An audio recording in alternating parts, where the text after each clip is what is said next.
ప్రభునందు ప్రియమైన సహోదరి సహోదరులారా, దేవుడు ప్రపంచారంభం నుండి ఈనాటి వరకు అనేక రకాలుగా నేను ఉన్నాను అంటే సృష్టికర్త అయిన దేవుడు ఈ లోకాన్ని సృష్టించాడు అని ఆయన ఉనికిని చాటడానికి అనేక రకమైన ప్రయత్నాలు చేస్తూనే ఉన్నాడు. ఆయన అనేక మంది ప్రవక్తలను ఎన్నుకొని తన యొక్క మాటను తన బిడ్డలకు ఇస్తూనే ఉన్నాడు.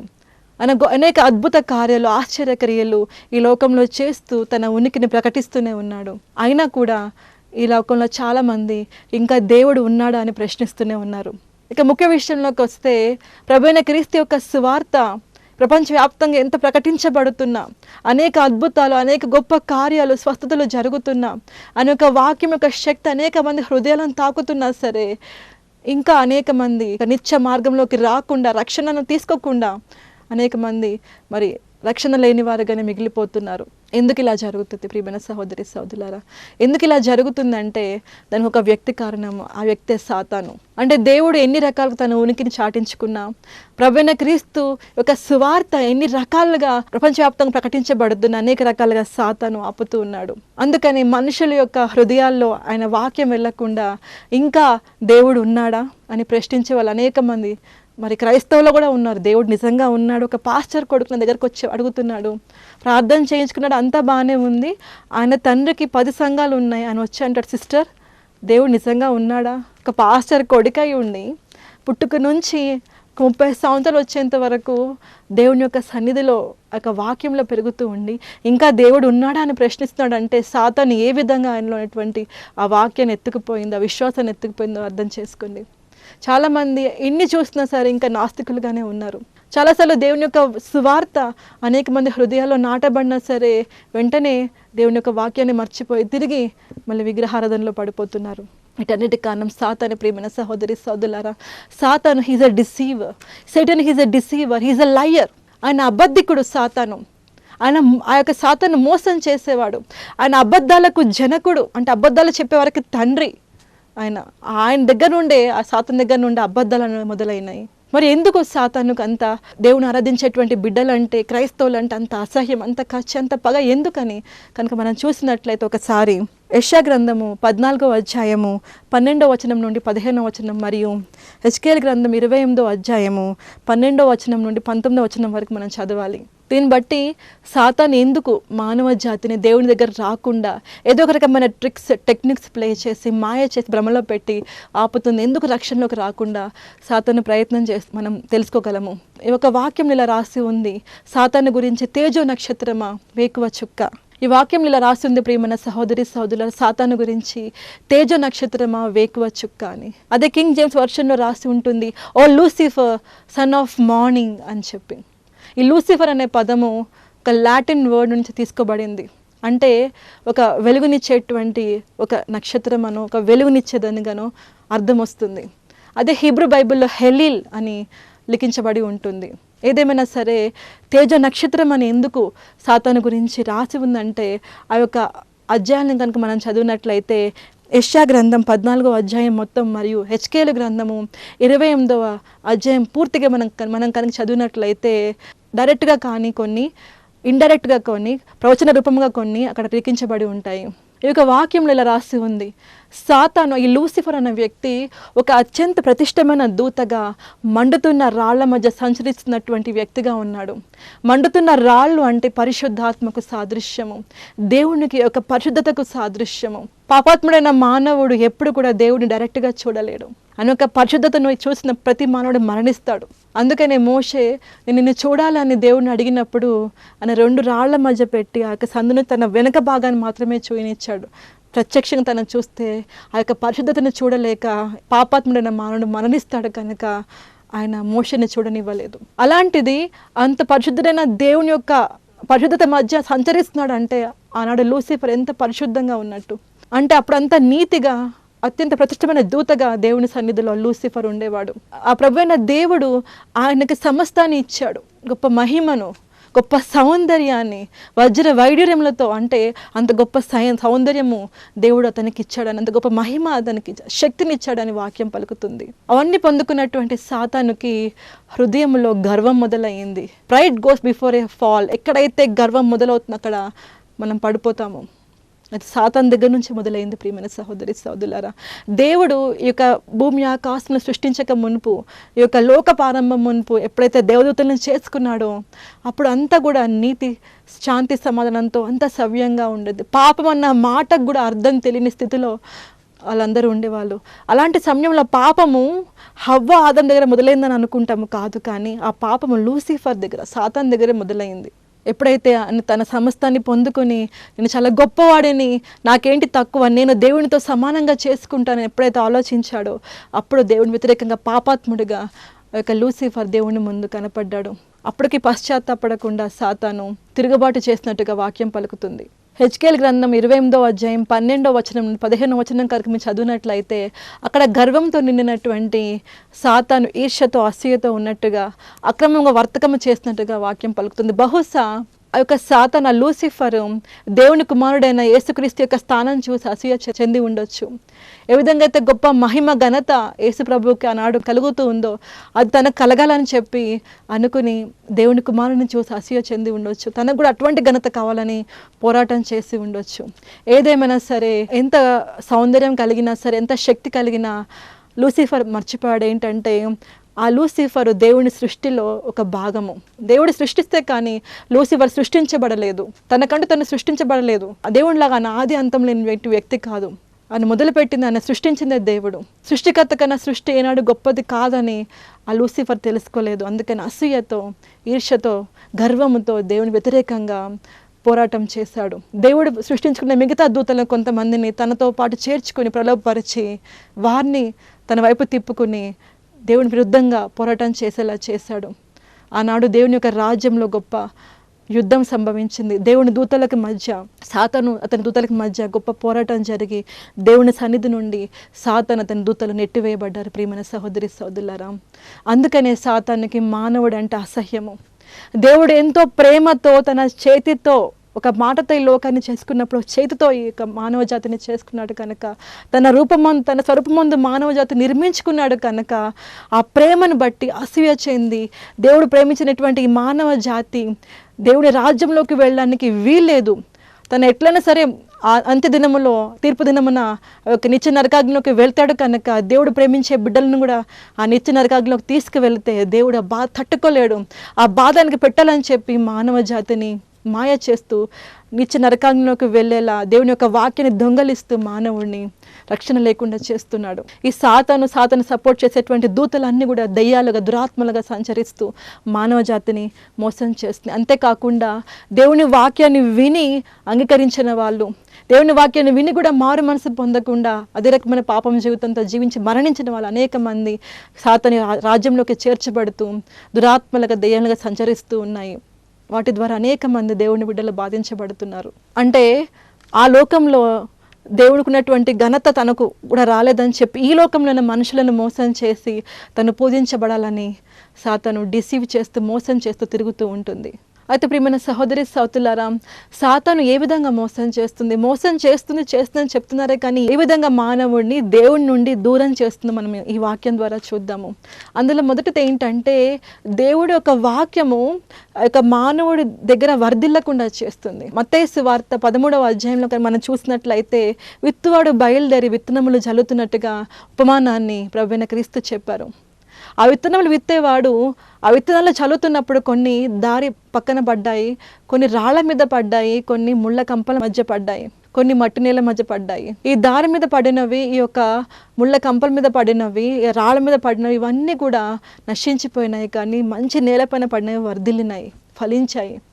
ఈ రాళ్ళు, ఈ ముళ్ళ కంపలు, దారి పక్కన ఇవన్నీ కూడా సాతాను యొక్క సాదృశ్యం. ప్రియమైన సహోదరి సహోదరులారా, సాతాను ఏం చేస్తుందంటే చాలా మంది వద్దకు సువార్త అందించబడుతుంది, కానీ ఎంత చెప్పినా జీవితకాలం అంతా వారు ప్రభువైన క్రీస్తు గురించి వింటారు కానీ అంగీకరించరు, అలాగే మరణిస్తారు. అంటే వాళ్ళ వాక్యము ఆ హృదయంలోకి వెళ్ళకుండా అక్కడితో ఆ వాక్యాన్ని ఆపేస్తుంది.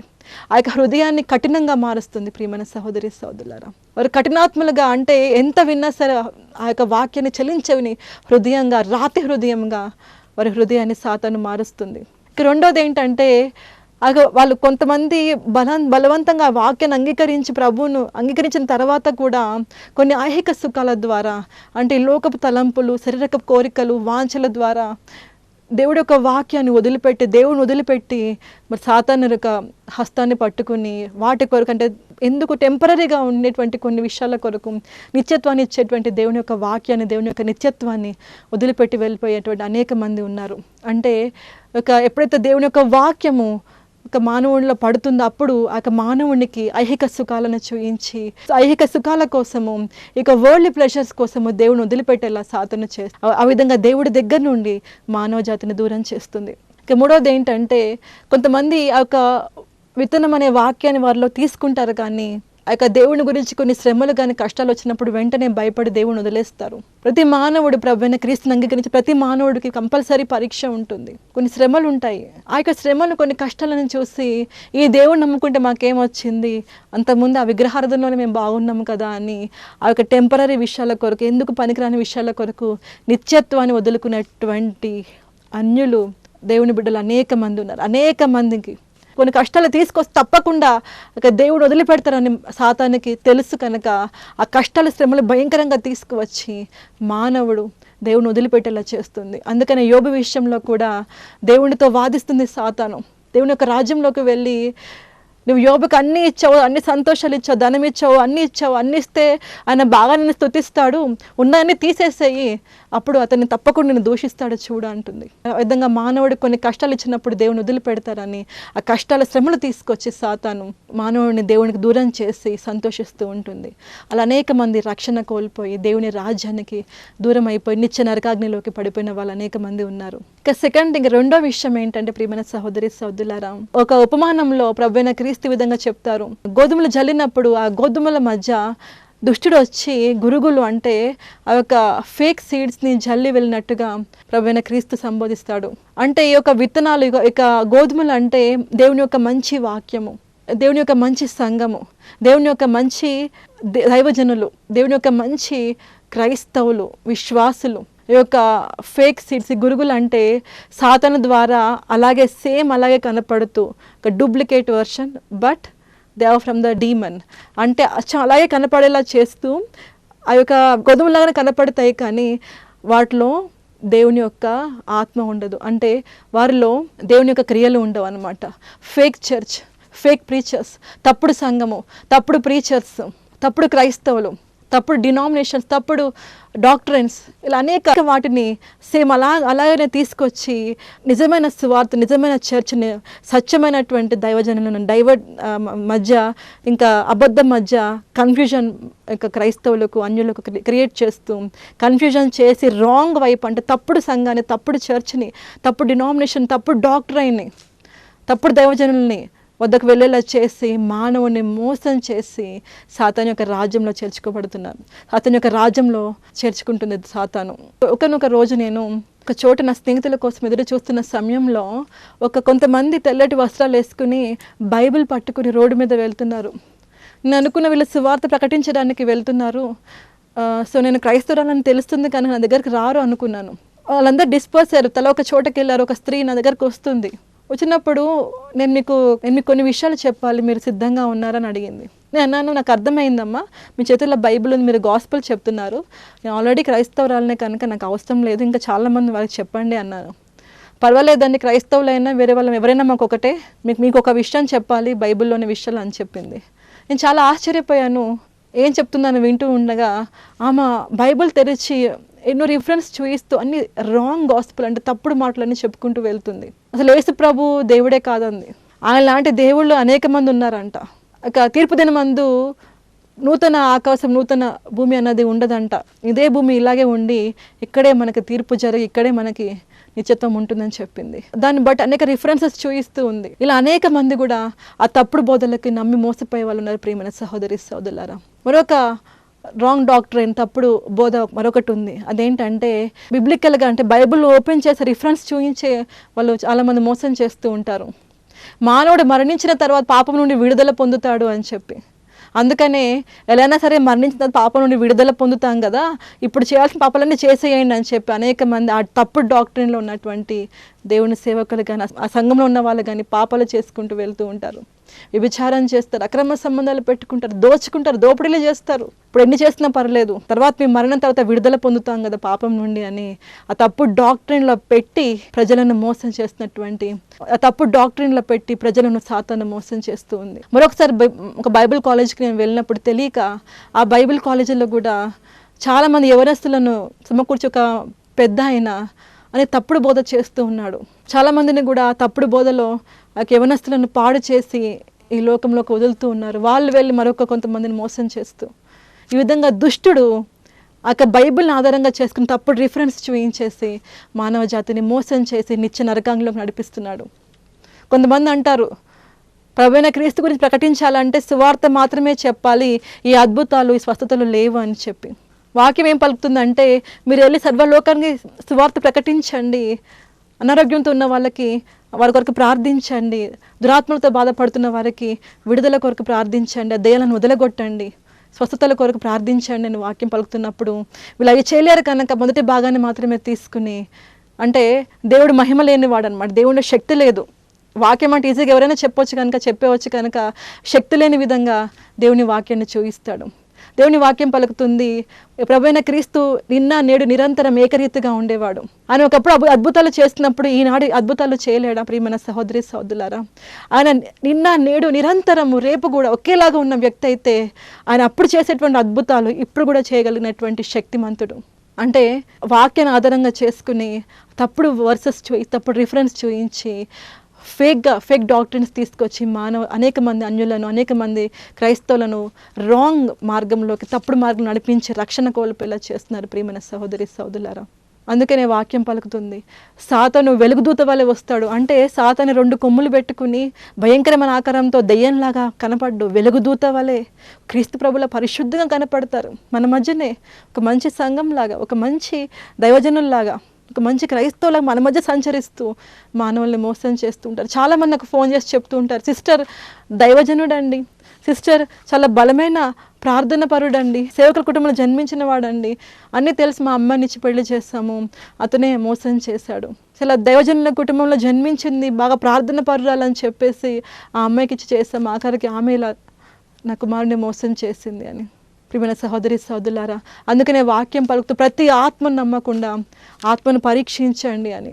బయట కనపడేటువంటి విషయాలను చూసి, ఆ జిగలు అనిపించేటువంటి విషయాలను చూసి చాలా పరిశుద్ధులు అనుకోకుండా వాళ్ళు ఎలాంటి వారు మనం పరీక్షించాలి. వారి ఆత్మ నిజంగా దేవుని యొక్క ఆత్మన కాదా అని మనం పరీక్షించాలి. వారి యొక్క ఆత్మ నిజంగా దేవుని దగ్గర నుండి ఉండాలి, దుష్టుని దగ్గర నుంచి మనం పరీక్షించాలి. చాలామంది బండ గుర్తులు పెట్టుకుని దేవుడు నాతో ఈ విధంగా మాట్లాడాడు, తప్పకుండా ఇదే చేస్తామని చెప్పి కొన్ని బండ గుర్తులు పెట్టుకుంటారు. ప్రియమైన సహోదరి సహోదరుడు, ఒక వ్యక్తి బాంబే నుంచి నాకు కాల్ చేసి చెప్తున్నాడు, సిస్టర్ నా భార్యకు నాకు పడడం లేదు, విడాకులు ఇవ్వాలనుకుంటున్నాము, నేను చాలా కాలం విడాకులు ఇవ్వద్దని వెయిట్ చేస్తున్నాను, నాకు రాత్రి ఒక స్వరం వినపడింది, నా కుమారుడు నీ భార్యకు విడాకులు ఇచ్చేసాయని చెప్పి ఆ స్వరం చెప్తుంది, అందుకనే ప్రభువైన క్రీస్తు నాతో మాట్లాడాడు కనుక ఈరోజు నేను విడాకులు ఇచ్చేస్తాను కోర్టులో అని చెప్తున్నాడు. ప్రభువైన క్రీస్తు ఎప్పుడు కూడా దేవుడు భార్య కానీ భర్త కానీ వాళ్ళు వ్యభిచారం చేస్తున్నా సరే వాళ్ళకి విడాకులు ఇమ్మని ఎప్పుడు చెప్పడు. అలా చెప్పడయ్యా, దేవుడు ఎప్పుడు అట్లా దుష్టునితో మాట్లాడాడు, నిన్ను భ్రమలో పెట్టాడు, మోసం చేస్తున్నాడు, జాగ్రత్తగా ఉండంటే లేదు సిస్టర్, నా కుమారుడు అని సాతానుతో ఎలా అంటాడు, నేను సాతాను కుమారుడినా, నా కుమారుడాన్ని పిలిచాడంటే తప్పకుండా యేసుప్రభువే పిలుస్తాడు, ఆయనకే అధికారం ఉంది, అందుకని అది ఆయన మాట నేను తీసుకున్నానని. ఎంత బండ గుర్తు, ఎంత డిసెప్షన్లోకి లోనవుతుంది, ఎంత మోసపూరితమైనటువంటి విషయాలకు లోనవుతున్నారు ప్రియమైన సహోదరి సహోదరులారా. The Satan can come in any form. సాతాను ఏ విధంగానే రావచ్చు, ఏ విధంగానే మనిషి భ్రమలో పెట్టవచ్చు, ఒక మనిషిని మోసం చేయడానికి ఏ విధంగానే దేన్నైనా యూస్ చేసుకోవచ్చు. ప్రభువైన క్రీస్తు యొక్క రూపంలోకే మారి మనం డిసీవ్ చేస్తున్నప్పుడు నా కుమారుడా అని పిలిచి మానవ జాతిని మోసం చేయలేదా? అందుకనే సాతాను యొక్క మాయపు ఆలోచనలకు మనం పడిపోకుండా జాగ్రత్తగా గమనించి ఆ దుష్టుని మనం ఎదిరించి దేవుని యొక్క వాక్యం మనకు అందించబడినప్పుడు ఆ వాక్యాన్ని నమ్మి విశ్వసించి కొన్ని సాతాను పెట్టేటువంటి శ్రమల కష్టాలకు మనం లోనైనప్పుడు కూడా విశ్వాసం వదిలిపెట్టకుండా మనం ఏమి కోల్పోము. ఆ యొక్క శ్రమల వల్ల కష్టాల వల్ల దేవుడు ఏమి కోల్పోనివ్వకుండా మనల్ని కాపాడుతాడు. లోకం ముందు మనకు కష్టాలుగానే అనిపిస్తుంది, కానీ దానివల్ల మనం ఏం కోల్పోము కనుక భయపడకుండా ధైర్యంగా ఉండి సాతానుని ఆ యొక్క దేవుడిచ్చేటువంటి రక్షణ కవచంతో ఎదిరించి మనము జయించాలి. అప్పుడే మనము ఈ యొక్క లోకంలో విజయాన్ని పొందుకుంటాం, నిత్య మార్గంలోకి నిత్య జీవితంలోకి మనం నడిపించబడతాము. ఒక చిన్న వీడియో ద్వారా ఏ విధంగా మరి లూసిఫర్ దేవుని యొక్క రాజ్యం నుండి పడద్రోయబడ్డాడో చూద్దాము. ఈ ప్రపంచ ఆరంభం ముందు మానవ జాతి సృష్టికి మునిపే దేవుడు అత్యంత ప్రతిష్టమైన తన దూతలను చేసుకున్నాడు. ఆ సమయంలో పాపం అనే పదానికే చోటు లేకుండా దేవుని యొక్క పవిత్రత, శాంతి, సమాధానం వర్ధిల్లుతూ ఉండేది. ఆ సమయంలో లూసిఫర్ అనే దేవదూత తన సౌందర్యాన్ని, ఘనతను చూసి గర్వించి దేవునికి మించి గొప్పవాణిగా తనను తను ఊహించుకుని దేవునికి వ్యతిరేకంగా మరికొంతమంది దూతలను తిప్పుకొని పోరాటం చేసింది. దేవుని పరిశుద్ధ దూతల సైన్యమునకు లూసిఫర్ దాని దూతల మధ్య యుద్ధము జరిగి సాతాను దాని దూతలు దేవుని పరిశుద్ధ సన్నిధి నుండి వెలివేయబడ్డారు. కోపంతో, ద్వేషంతో ఈ లూసిఫర్ అతని దూతలు దేవుడి ప్రేమతో చేసుకున్న ఈ సృష్టిని మోసం చేస్తూ, బాధిస్తూ ఈ లోకంలో సంచరిస్తున్నాయి. దేవునికి దూరం చేయాలని ప్రయత్నం చేస్తున్నాయి. Thank you father, thank you Jesus Christ, thank you holy spirit. తండ్రి, కుమార, పరిశుద్ధ ఆత్మదేవ, మీ కోట్ల కొలది వేలాది వందలాది స్తుతి స్తోత్రములు. ప్రభా, వాక్యం పలుకుతుంది తండ్రి, మీ శత్రువైన సాతాను గర్జించు సింహం వల్ల ఎప్పుడు ఎవరిని మృంగుదామా అని సంచరిస్తూ ఉంటాడని వాక్యం పలుకుతుంది ప్రభా. తండ్రి, ఆ విషయాన్ని కేవలం వాక్యం ద్వారా చదివి మర్చిపోయి అనేక మంది వారి ఆత్మ, వారి జీవితాలను ఆ గర్జించు సింహమైన సాతానికి అప్పగించుకుంటున్నారు. సాతాను యొక్క మోసానికి అనేక మంది నీ బిడ్డలు తండ్రి లోనవుతున్నారు. అనేక మంది రక్షణ కోల్పోతున్నారు, అనేక మంది వాళ్ళ జీవితాలను కోల్పోతున్నారు, మరణానికి వాళ్ళ జీవితాన్ని అప్పగించుకుంటున్నారు ప్రభా. వాళ్ళందరికీ ఇప్పుడే వారి యొక్క కనులు తెరవమని అడుగుతున్నాను ప్రభా. సాతాను యొక్క డిసెప్షన్కి, ఆ మోసానికి వారు లోను కాకుండా వారి యొక్క ఆత్మీయ కనులు తెరవమని వేడుకుంటున్నాను యేసయ్యా. నీకు స్తోత్రములు ప్రభా. తన అనేక మంది ప్రభా దురాత్మల వల్ల, సాతాను శక్తుల వల్ల, అనేక రకమైన కష్టాలతో, ఆర్థిక ఇబ్బందులతో, అనారోగ్యంతో, మరణకరమైన వ్యాధులతో, చేతబడి శక్తులతో బాధించబడుతున్నారు ప్రభా. ఈ టీవీ స్క్రీన్ ముందు కూర్చుని నాతో పాటు ప్రార్థనలు ఏకీభవించి ప్రతి ఒక్కరిపైన మీ ఆత్మను కుమ్మరించండి ప్రభా. వారిపైన ఉన్నటువంటి చీకటి బంధకాలను యేసు నామములో తెంచివేయబడును గాక. I break the chains of Satan connecting you and your family in Jesus name. Fire of holy ghost యేసు నామములో విడుదల ప్రకటిస్తున్నాను ప్రభా. వారి జీవితంలో చీకటి బంధకాలని తెంచివేసి ప్రభా వారికి విడుదల ప్రసాదించమని అడుగుతున్నాను. వారి కుటుంబంలో అద్భుత కార్యాలు జరిగించండి. మీ ఆత్మను కుమ్మరించండి ప్రభా. మహోన్నతుడా, మీకు గొప్ప కార్యం వారి జీవితాలను కలగజేయమని, వారు ఉన్నటువంటి సాతాను క్రియల నుండి వారికి విడుదల ఇచ్చాక, డిసెప్షన్ నుండి విడుదల అనుగ్రహించి వారి కుటుంబాన్ని సంరక్షించమని, వారికి ఉన్న ప్రతి వ్యాధి నుండి, బాధ నుండి, అనారోగ్యం నుండి, ఆర్థిక ఇబ్బందుల నుండి, చేతబడి శక్తుల నుండి వారికి పరిపూర్ణ విడుదల అనుగ్రహించి శాంతి, సమాధానం మీ దగ్గర నుండి వారికి అనుగ్రహించమని, సంతోషాన్ని వారికి ఇమ్మని, వారి కుటుంబానికి అనుగ్రహించమని ప్రభువైన యేసుక్రీస్తు నామములో వేడుకొనుచున్నాను తండ్రి. ఆమేన్.